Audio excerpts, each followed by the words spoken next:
ఏమైంది తెలపడలేదు నీకు నా డ్యూటీ టైం ఉంది ఇవాళ. అబ్బో అయ్యగారు చేసేది కలర్ ఉద్యోగం మరి తెలపడానికి ఇటా అందరికి కలర్ ఉద్యోగాలు చదివేటే ఏంటి మాట్లాడతాను ఏంటో నాకేమైనా కలర్ ఉద్యోగం నీ పేరు ఒక నాడే పెళ్లి చేసుకుంటాడు.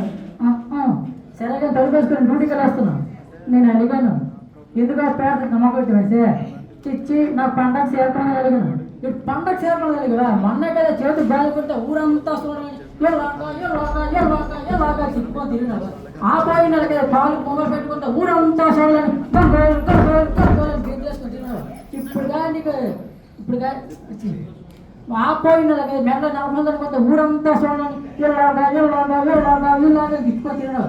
ఇప్పుడు కానీ చేరుకోవడం ఇంటింటికి వెళ్ళి కొట్టుకొని కొట్టుకొని కొట్టుకొని నా ఉండా ఇప్పుడు ప్రెసిడెంట్ అదే అలా ఉంచొద్దాం రా ఉంచొద్దాం ఇలా బాగా చెప్తాను ఏదో అంటున్నావు. అదే ఇక్కడ మైక్ పేరెడతా మీరు తప్పకుండా రావాలండి. మొన్న గారే పేరెట్టా మళ్ళీ పేరెడతావా? మొన్న ఎట్టి నా ఫస్ట్ పిల్లలు కొడుకండి మరి ఇప్పుడు నా రెండో పిల్లలు కొడుకోండి.